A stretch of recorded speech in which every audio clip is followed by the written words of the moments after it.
الله أكبر الله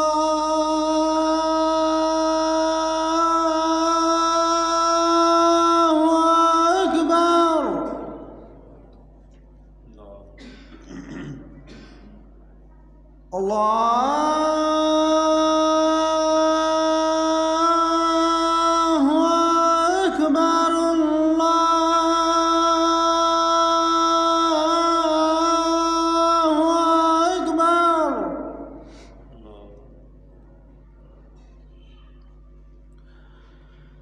أشهد أن لا إله إلا الله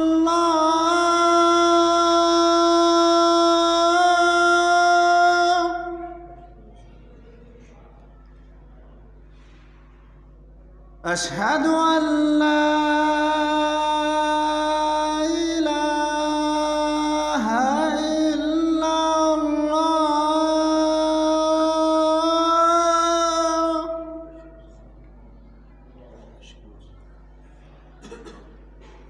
أشهد أن محمدًا رسول الله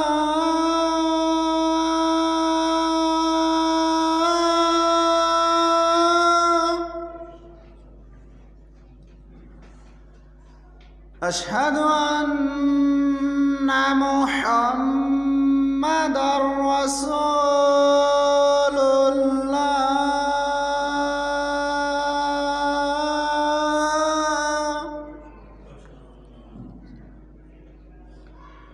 حي على الصلاة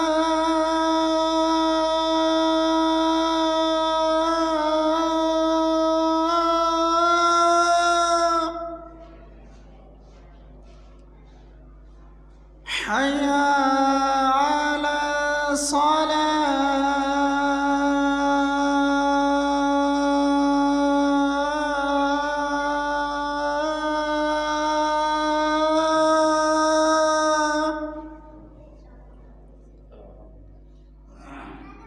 حي على الفلاح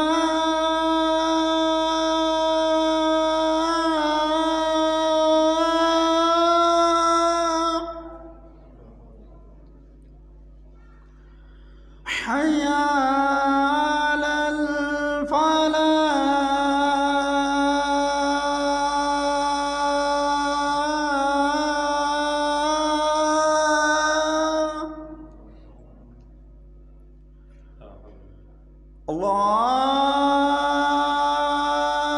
الله أكبر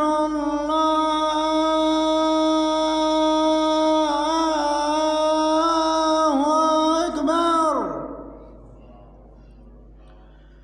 لا إله إلا الله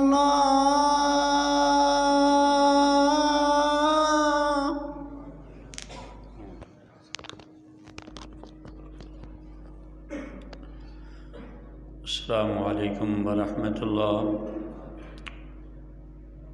إن الحمد لله نحمده ونستعينه ونستغفره ونؤمن به ونتوكل عليه ونعوذ بالله من شرور أنفسنا ومن سيئات أعمالنا من يهده الله فلا مضل له ومن يضلله فلا هادي له ونشهد أن لا إله إلا الله وحده لا شريك له ونشهد أن محمدًا عبده ورسوله شهادة تكون للنجاة وسيلة ولرفع الدرجات عليه كفيلا. أما بعد فإن أصدق الكلام كلام الله وأحسن الهدي هدي محمد صلى الله عليه وسلم وشر الأمور محدثاتها وكل محدثة بدعة وكل بدعة ضلالة وكل ضلالة في النار. أرسله الله تعالى بالحق بشيرا ونذيرا وداعيا إلى الله بإذنه وسراجا منيرا. قال الله تبارك وتعالى في شان حبيبه: إن الله وملائكته يصلون على النبي يا أيها الذين آمنوا صلوا عليه وسلموا تسليما. اللهم صل على محمد وعلى آل محمد كما صليت على إبراهيم وعلى آل إبراهيم إنك حميد مجيد. اللهم بارك على محمد وعلى آل محمد كما باركت على إبراهيم وعلى آل إبراهيم إنك حميد مجيد. رب اشرح لي صدري ويسر لي أمري واحلل عقدة من لساني يفقهوا قولي. رب زدني علما سبحانك لا علم لنا إلا ما علمتنا إنك أنت العليم الحكيم. اللهم انفعنا بما علمتنا وعلمنا ما ينفعنا وزدنا علما. أما بعد، فأعوذ بالله السميع العليم وبذاته القديم وبوجهه الكريم من الشيطان الرجيم. الطلاق مرتان فإمساك بمعروف أو تسريح بإحسان ولا يحل لكم أن تأخذوا مما آتيتموهن شيئا إلا أن يخافا ألا يقيما حدود الله. فإن خفتم ألا يقيما حدود الله فلا جناح عليهما فيما افتدت به. تلك حدود الله فلا تعتدوها ومن يتعد حدود الله فأولئك هم الظالمون. فإن طلقها فلا تحل له من بعد حتى تنكح زوجا غيره. فإن طلقها فلا جناح عليهما أن يتراجعا إن ظنا أن يقيما حدود الله. وتلك حدود الله يبينها لقوم يعلمون. تمام قسم کی حمد و تعریف، تمجید و تقدیس، بڑائی اور بزرگی کے مقدس اور پاکیزہ مطہر کلمات اللہ ملک العزیز والعلام کی ذات کے لیے لائق، خاص اور اسی کو زیبا ہیں. بے شمار انگنت لا تعداد درود و سلام ہو اس ہستی اقدس و مقدس پر کہ جن کا نام نامی اسم گرامی محمد اکرم صلی اللہ تعالی علیہ وآلہ واصحابہ وبارک وسلم ہے. وہ ذات مقدسہ مبارکہ مطہرہ کہ اللہ رب العزت نے جنہیں رحمت کائنات بنا کے مبعوث فرمایا اور جن کے ذریعے دنیا والوں کی ہدایت اور رہنمائی کا بندوبست اور انتظام و انصرام فرمایا.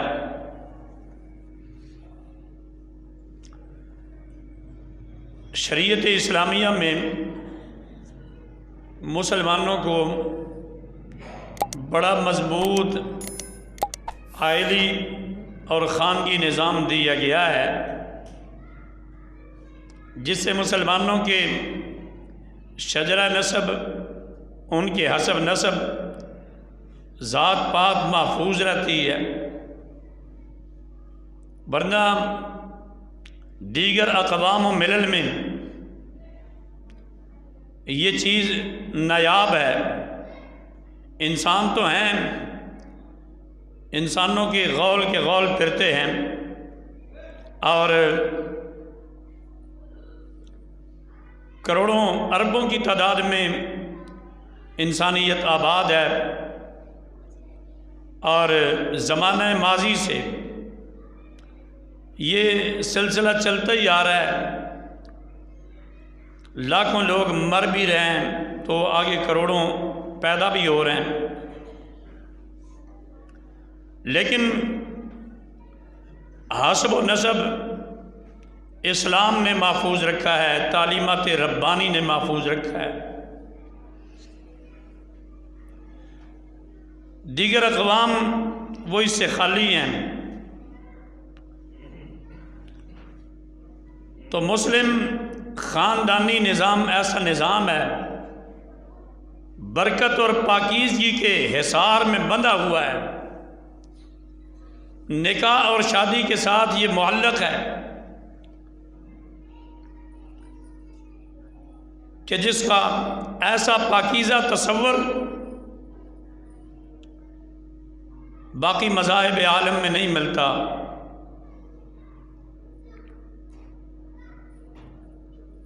تو لہذا اللہ سبحانہ و تعالی نے اس نظام کی حفاظت کا درس دیا ہے۔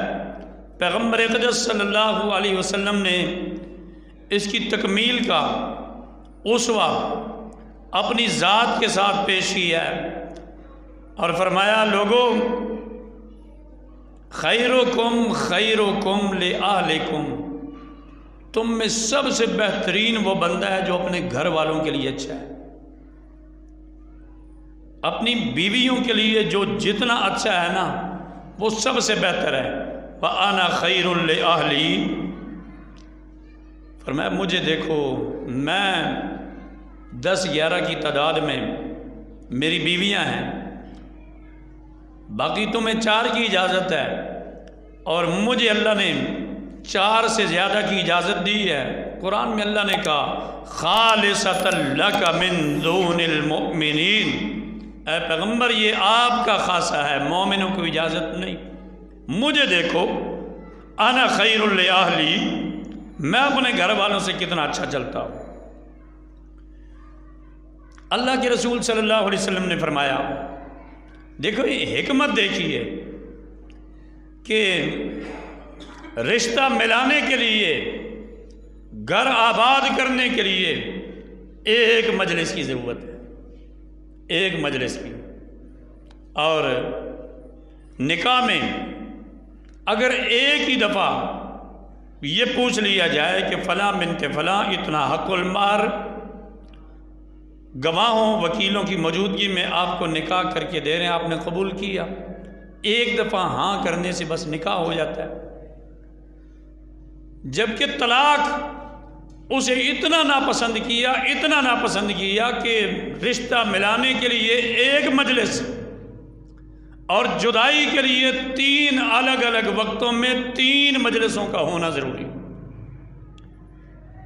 تیسرے مہینے جا کے جدائی اسلام قبول کرتا ہے، ورنہ 2 مہینے تک سوچنے سمجھنے کا، کسی نتیجے پر پہنچنے کا، برادری پنچایت کچہری کا موقع دیتا ہے۔ یہ نہیں ہے کہ یک مشت ایک ہی وقت میں ایک ہی موقع پر زبان سے الفاظ نکالو طلاق کے اور ہمیشہ کی جدائی ہو جائے، اس پہ بریک لگا دی، اس پہ روک لگا دی۔ اللہ کے رسول صلی اللہ علیہ وسلم نے فرمایا ایما امرات سالت زوجہا فی غیر ما باس بہا، کوئی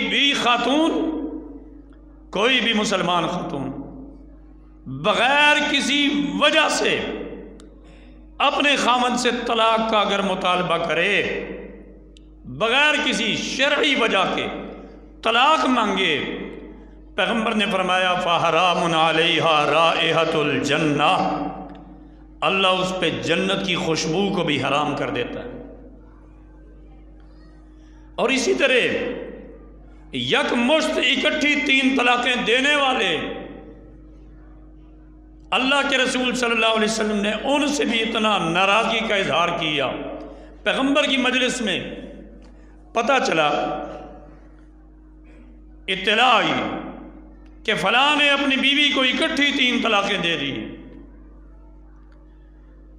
اللہ کے رسول غصے میں کھڑے ہو گئے، غصے سے کھڑے ہوئے اور فرمانے لگے ایلعب بکتاب اللہ وانا بین اظہرکم، اللہ کی کتاب سے کھیلا جا رہا ہے، قرآن سے کھیلا جا رہا ہے، اور میں ابھی تمہارے درمیان موجود ہوں، میری موجودگی میں ہی تم نے اللہ کی شریعت سے مذاق شروع کر دیا۔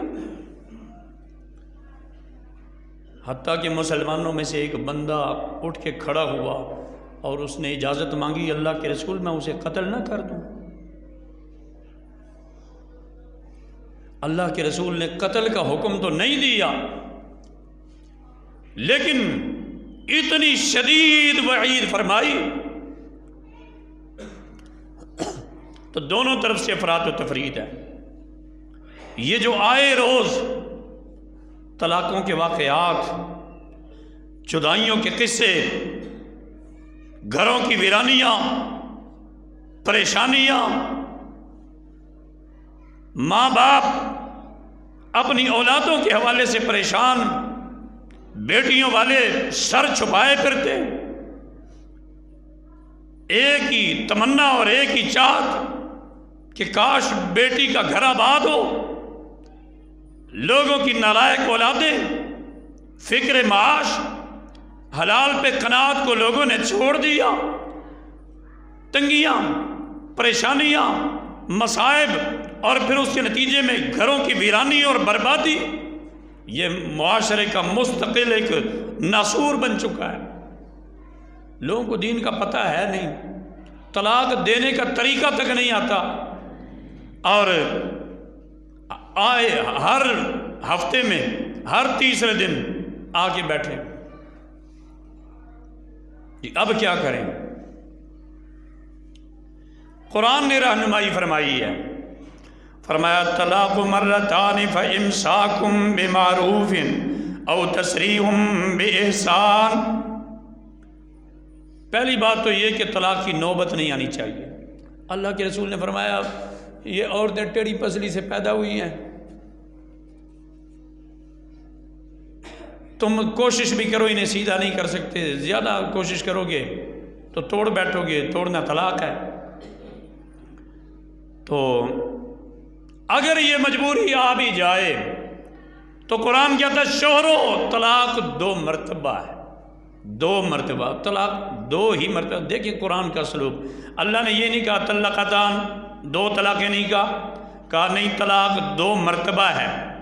اب مرتبہ کے لیے 2 مرتبہ کے لیے ضروری ہے 2 الگ الگ وقت چاہیے۔ طلاق کا واقعہ 1 مرتبہ ہوا ہے، انسان کی زبان بے احتیاط ہے، طلاق کون خوشی سے دیتا ہے؟ یہ عین ممکن ہے کہ زبان سے زیادہ نکل جائے، فطرت انسانی کے عین مطابق ہے، ہو سکتا ہے اس کی زبان سے یہ لفظ زیادہ نکل جائے، 1 سے زیادہ مرتبہ نکل جائے، اس لیے قرآن نے کہا 2 مرتبہ، تو گویا اس کے لیے دوسرا وقت ہے۔ تو یہ 2 ہی دفعہ طلاق کا تصور ہے، 2 مجلسوں میں، 2 مہینوں میں تصور ہے، تیسرے مہینے تو صرف یہ فیصلہ ہے کہ آیا تم نے بسانا ہے یا چھوڑنا ہے۔ تو اس وجہ سے قرآن نے کہا الطلاق مرتان فامساکم بمعروف او تسریح باحسان۔ طلاق تو 2 ہی مرتبہ ہے، پھر تو اچھے طریقے سے روک لینا ہے یا رخصت کر دینا ہے، اور 1 یا 2 طلاقوں کے بعد بیوی کو گھر سے نہیں نکال دیتے، یہ جہلا کا طریقہ ہے۔ گھر پہ ہی رکھنا چاہیے. طلاق کی عدت گھر پہ ہی پوری ہوتی ہے. عین ممکن ہے تیسری سے پہلے راضی نامہ ہو جائے. جیسے ہی راضی نامہ ہو گیا تو گویا گھر بس گیا, گھر آباد ہو گیا. گھر پہ رہ کر ہی تو کوئی صورت راضی نامے کی نکلتی ہے. اگر طلاق بتہ ہو جائے, طلاق بائن ہو جائے, تیسری طلاق ہو جائے تو پھر اسے کسی صورت گھر میں رکھنا جائز نہیں. تیسری طلاق کے بعد 2 طلاقوں تک اجازت ہے, اور اسلام یہی چاہتا ہے کہ گھر بسے اور آباد ہو.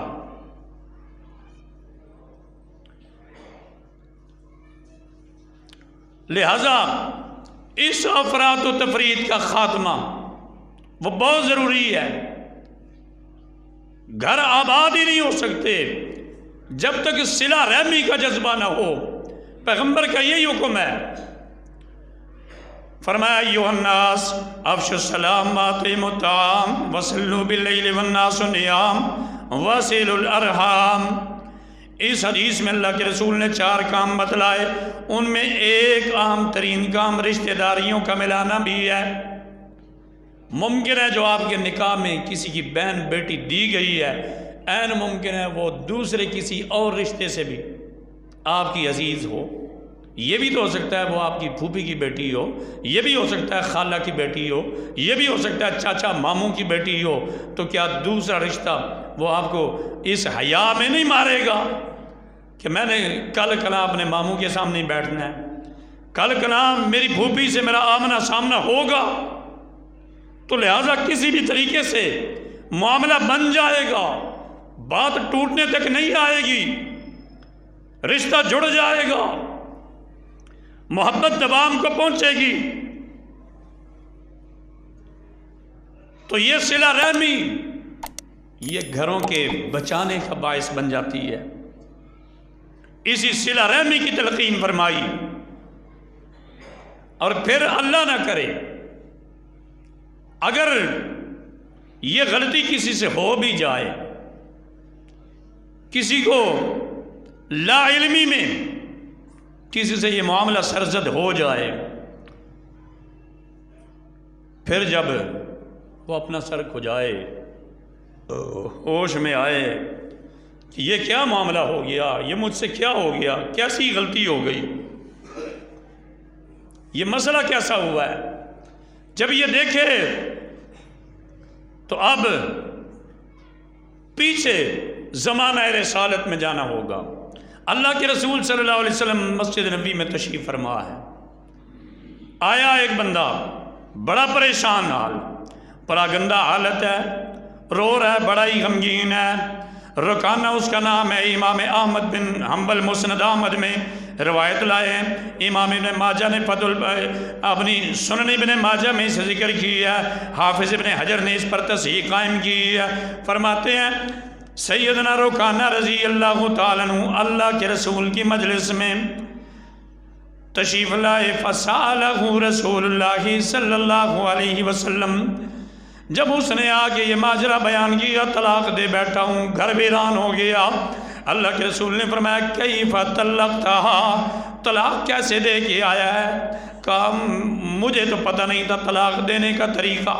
ثلاث فی مجلس واحد, ایک ہی وقت میں 3 دفعہ میرے منہ سے نکل گیا ہے. فحزن علیہا حزنا شدیدا, اب بڑا ہی غمگین ہے, بڑا پریشان حال ہے. اللہ کے رسول نے فرمایا تلک بواحدہ, پھر تو یہ ایک ہی ہے. رکانہ پریشان کیوں ہوتے ہو, تمہیں پتہ نہیں تھا, پھر تو یہ ایک ہی ہے. فرتجی الیہا فراجعہا, جاؤ راضی نامہ کر لو, رجوع کر لو.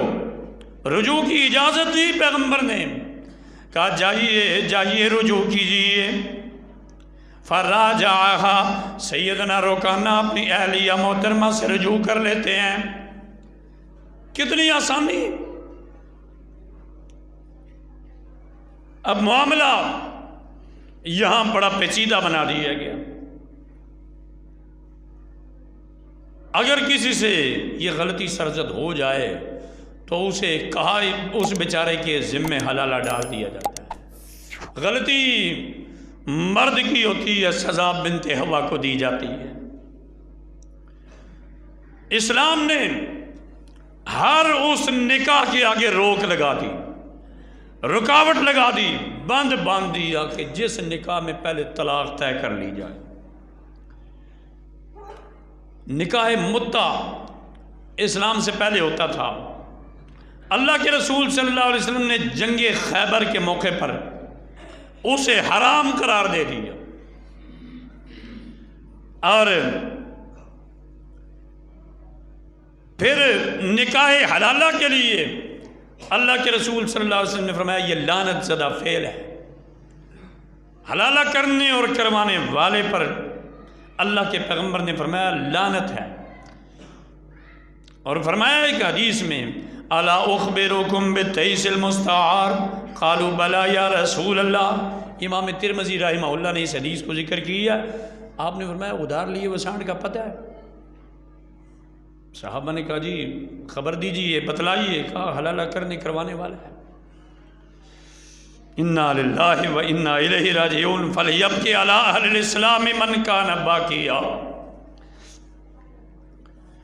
جب یہ معاملہ ان نام نہاد مذہبی پیشواؤں کے اپنے گھروں میں آیا تو آ کے دو زانو بیٹھے ہمارے پاس، کہا جی اس مسئلے کا حل آپ کیجیے۔ پتہ ہے قرآن کہتا ہے فَلْيَحْذَرِ الَّذِينَ يُخَالِفُونَ عَنْ أَمْرِهِ أَن تُصِيبَهُمْ فِتْنَةٌ أَوْ يُصِيبَهُمْ عَذَابٌ أَلِيمٌ۔ لوگوں کو ڈر جانا چاہیے اس بات سے کہ اللہ اور اس کے رسول کی مخالفت کریں گے تو بڑے بڑے فتنوں کا شکار ہو جائیں گے۔ این ممکن ہے آسمانوں سے عذاب برس پڑے، زمین پھٹ جائے، اللہ کے عذاب کا کوڑا برس جائے۔ این ممکن ہے کہ جب اللہ اور اس کے رسول کی نافرمانیاں زبان زد عام ہو جائیں۔ فَلْيَحْذَرِ الَّذِينَ يُخَالِفُونَ عَنْ أَمْرِهِ أَن تُصِيبَهُمْ فِتْنَةٌ أَوْ يُصِيبَهُمْ عَذَابٌ أَلِيمٌ۔ یہ فتنے اور یہ آزمائشیں اس وجہ سے بھی آتی ہے کہ میٹھا میٹھا ہاپ ہاپ اور کڑوا کڑوا تھو تھو، یہ دو رنگی نہیں چلتی، یک رنگ ہونا پڑتا ہے۔ قرآن و سنت ہی کامل و اکمل ہے، ہدایت کا سرچشمہ اور خزانہ ہے۔ سیدنا عبداللہ بن عباس فرماتے ہیں، صحیح مسلم کی حدیث فرماتے ہیں کان الطلاق علی عہد رسول اللہ صلی اللہ علیہ وسلم بخلافت ابی بکر وفی سنتین من خلافت عمر۔ طلاق کا طریقہ اللہ کے رسول کے زمانے میں اور سیدنا ابو بکر کے زمانے میں اور حضرت عمر کی خلافت کے پہلے 2 سالوں تک اگر کوئی اکٹھی 3 طلاقیں دے دیتا، لا علمی میں پتہ نہ ہوتا، اسے دے دیتا اور پھر وہ اپنے کیے پر نادم ہوتا، پریشان ہوتا، رجوع کرنا چاہتا تو اللہ کے رسول اس کو اجازت دے دیا کرتے تھے، 1 شمار کرتے، تو ایسی طلاق 1 شمار ہو جاتی تھی۔ پھر سیدنا عمر کے زمانے میں حکومت کو رپورٹیں ملی کہ لوگ اس طرح نہ تو اپنی بیویوں کو اچھے طریقے سے بساتے ہیں اور نہ فارغ کرتے ہیں، معاملہ لٹکا دیتے ہیں، نہ رجوع کرتے ہیں اور نہ فارغ کرتے ہیں۔ تو ویسے بھی 3 طلاقیں اکٹھی دینا خلاف سنت اور غیر شرعی تھا، گناہ تھا۔ اس اکٹھی 3 طلاقوں پر بین لگانے کے لیے سیدنا فاروق نے پھر یہ فیصلہ کیا کہ اگر کسی نے آئندہ یہ حرکت کی تو اس کی بیوی اس سے ہمیشہ ہمیشہ کے لیے جدا کر دی جائے۔ یہ ایک سرکاری آرڈیننس تھا اور وقت کی ضرورت اور نوعیت کے مطابق تھا۔ سیدنا فاروق نے یہ فیصلہ کیا، یہ اعلان کر دیا۔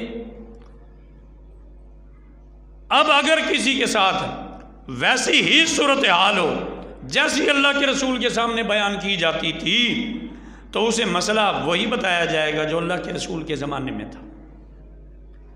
لہذا فیصلہ فاروقی کو، سیدنا فاروق اعظم کی بات کو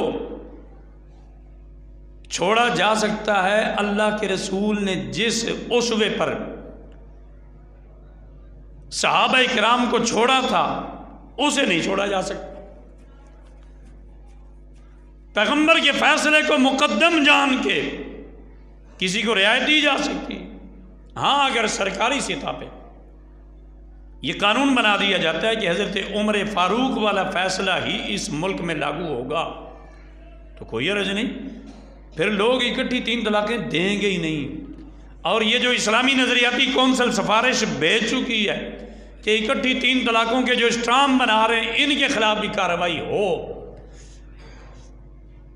جب اسی پہ روک لگ جائے گی تو پھر انشاءاللہ معاملہ بہتر ہو جائے گا۔ لہذا اس مدت میں 2 مہینوں کے اندر اندر تیسرا مہینہ آنے سے پہلے اگر راضی نامہ میاں بیوی کا ہو جاتا ہے تو یہ بڑی اچھی بات ہے، اس سے گھر آباد ہوتے ہیں، معاشرہ انارکی سے محفوظ رہتا ہے۔ لیکن اگر یہ وقت گزر جائے، طلاق 1 ہو اور مدت رجوع گزر جائے، اب صرف ایک ہی حل ہے اور وہ نیا نکاح ہے۔ مدت کے اندر تو کیا تھا؟ قرآن کے طرف بُعُولَتُهُنَّ أَحَقُّ بِرَدِّهِنَّ فِي ذَلِكَ إِنْ أَرَادُوا إِصْلَاحًا۔ مدت رجوع کے اندر خامند کو راضی نامے کا اختیار تھا، عورت انکار نہیں کر سکتی۔ اب 1 طلاق کے بعد راضی نامے کی مدت ختم ہو گئی، اب خامند کا اختیار ختم ہو گیا، وہ چاہے تو آگے کر سکتی، کیونکہ پیچھے طلاق 1 تھی یا 2 تھی، تیسری طلاق بائن نہیں ہوئی تھی۔ لہذا ایسا ایک واقعہ صحیح البخاری میں سیدنا ماقل بن یسار رضی اللہ تعالیٰ عنہ کی بہن کا ملتا ہے۔ ان کی بہن کو ان کے خاوند نے طلاق دے دی، راضی نامے کی مدت گزر گئی، حتیٰ کہ تیسرا مہینہ آن پہنچا۔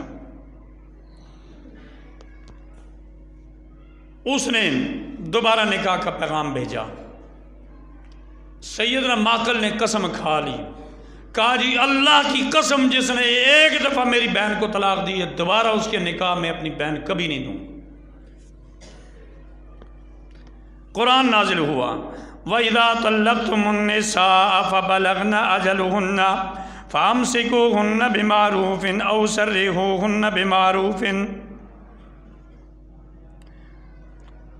فرمایا کہ جب تم اپنی عورتوں کو طلاق دے دو، فَبَلَغْنَ أَجَلُهُنَّ، وہ اپنی مدت بھی پوری کر لیں، فَأَمْسِكُوهُنَّ بِمَعْرُوفٍ وَسَرِّحُوهُنَّ بِمَعْرُوفٍ۔ یہ حکم تھا، مدت پوری ہو گئی، ان کو جدا کر دو، یا تیسری طلاق سے پہلے راضی نامہ کر لو۔ تو یہاں مدت پوری ہو چکی تھی، جدائی بھی تھی۔ قرآن نے کہا، دوسری آیت اللہ نے کہا مدت پوری ہو جائے، فَبَلَغْنَ أَجَلَهُنَّ فَلَا تَعْضُلُوهُنَّ أَن يَنكِحْنَ أَزْوَاجَهُنَّ، بس تم ان کے خامدوں کو واپس ان کے ساتھ نکاح کرنے سے منع نہ کرو۔ اب جب قرآن آ گیا کہ جی دوبارہ نکاح کرنا چاہتی ہیں اجازت دے دو، ولیوں کو اللہ نے خطاب فرمایا کہ کسی بھی طریقے سے اگر ان کی واپسی کی کوئی صورت بنتی ہے 1 یا 2 طلاقوں کے بعد، چاہے مدت رجوع گزر جائے، تو واپس ان کے خامدوں سے نیا نکاح کرنے سے انہیں منع نہ کرو۔ تو یہ بھی ایک آسان صورت ہے۔ اس صورت میں بھی انسان حلال جیسی لعنت سے محفوظ رہ جاتا ہے اور گھر کا آنگن پاکیزہ رہتا ہے، پاک صاف ماحول ملتا ہے۔ شریعت اسلامیہ کے مزاج میں یہ تو ہمیشہ آپ کو ملے گا کہ کوئی اپنی بہن بیٹی کا نکاح دوسرے مسلمان کو دے، یہ کبھی نہیں ہوتا۔ یہ حلالہ ایسا منحوس نکاح ہے کہ انسان اپنی بیوی کا نکاح دیتا ہے دوسرے کو، ایسا منحوس عمل ہے جس پر اللہ کے رسول لعنت فرمائے، اس میں کبھی خیر نہیں ہو سکتی۔ لہذا اپنے معاشروں کو پاکیزگی کے حصار میں لائیے اور نکاح اور طلاق کے آئلی قوانین کو، مسائل کو سمجھیے، لوگوں کو بتلائیے، انہیں روشنی دیجیے کہ اکٹھی 3 طلاقیں دینا جرم جرم جرم سنگین جرم، اللہ کے رسول کی طرف سے اظہار ناراضگی، معاشرے کے لیے تباہ کاری، پریشانی۔ کبھی ایسی نوبت آئے بھی، پہلی بات تو یہ فرمایا پیغمبر نے ابغض الحلال الی اللہ الطلاق، خبردار اللہ کے ہاں سب سے ناپسندیدہ ترین حلال، حلال تو ہے لیکن سب سے ناپسندیدہ حلال چیز جو ہے وہ طلاق ہے، اس سے بچنے کی کوشش کیجیے۔ لیکن اگر بامر مجبوری جدائی اختیار کرنی بھی ہو، شرعی معاملہ ہو، نہ بنے، تو اس کا حل یہی ہے کہ 1 طلاق دی جائے، پھر پورا 1 مہینہ سوچنے سمجھنے کا وقت ہو، پھر اگر نہیں راضی نامہ ہوتا تو کوئی نہیں، دوسرے مہینے پھر دوسری دے دی جائے، پھر 1 مہینہ سوچا سمجھا جائے، کسی نتیجے پہ پہنچا جائے، پھر اگر فیصلہ یہی ہو کہ کسی صورت میں نباہ نہیں ہو سکتا، پھر تیسرے مہینے جا کے یہ طلاق مکمل ہوتی ہے۔ اس میں بڑی حفاظت ہے، اس میں بڑی سیکیورٹی ہے، اس میں انسان اچھے برے نتائج کا خوب اندازہ بھی کر لیتا ہے اور اپنے گھر کا آنگن بھی محفوظ کر لیتا ہے۔ اسلام نے جس طریقے سے رہنمائی فرمائی ہے وہ رہنمائی بڑی پاکیزہ ہے، بڑی حوصلے والی ہے، بڑی صبر اور برداشت والی ہے۔ اسی میں اور بالاتفاق مسلمانوں کے تمام مسالک کے ہاں، علماء احناف، شوافع، حنابلہ، مالکیہ، سب کے ہاں طلاق دینے کا سنت طریقہ یہی ہے۔ اور یہ جو اکٹھی 3 طلاقیں نافذ کرنے والے علماء ہیں وہ بھی اسے مغلظہ نافذ کرتے ہیں، بطور سزا کے نافذ کرتے ہیں۔ کہتے ہیں کیوں دی اکٹھی؟ دی ہیں تو اب بھگتو۔ یہ شعور نہیں دیتے، یہ نہیں بتلاتے کہ اکٹھی 3 طلاقیں دینا یہ معاشرے کا ایک شعار اور وتیرہ بن چکا ہے۔ وہ بدبخت جو ادھر اسٹامپ بنانے والے بیٹھے ہیں، کاغذ بنانے والے بیٹھے ہیں، وہ اکٹھی 3 سطروں میں لکھ کر دیتے ہیں، ان کو بھی کوئی نہیں سمجھانے والا، ان کی رہنمائی کرنے والا بھی کوئی نہیں۔ مساجد میں منبر و محراب سے رہنمائی ہوتی نہیں، عوام الناس کو شعور اور آگہی دی نہیں جاتی۔ تم سے تو بہتر وہ انڈیا والے نکلے، انہوں نے کہا جی جو مسلمان اپنی بیویوں کو اکٹھی 3 طلاقیں دیں گے انہیں 3 سال سزا ہوگی۔ وہ ہندوؤں کا ملک ہے مگر انہوں نے وہاں مسلمانوں کے لیے اپنے آئینی قوانین بچانے کے لیے یہ قانون لاگو کیا۔ ایک دفعہ سزا ملنے لگ جائے، بطور تعزیر کے سزا ملنے لگ جائے، کون اکٹھی 3 طلاقیں دینے کی جسارت کرے گا؟ جب تمام علماء منع کرتے ہیں تو اس کے آگے روک ہونی چاہیے، رکاوٹ ہونی چاہیے کہ کوئی اکٹھی دے نہ سکے، اسے یہ شعور دیا جائے، اسے یہ رہنمائی دی جائے تاکہ آئے روز یہ گھر برباد ہونے سے بچ جائیں اور کسی بھی طریقے سے لوگوں کا ایک صحیح معنی میں انہیں اسلامی فلاحی معاشرہ مل سکے۔ اللہ سے دعا ہے اللہ سمجھنے اور عمل پیرا ہونے کی توفیق نصیب فرمائے، زوجین کو ایک دوسرے کے حق حقوق کی ادائیگی کی اللہ توفیق نصیب فرمائے۔ وآخر دعوانا الحمدللہ رب العالمین۔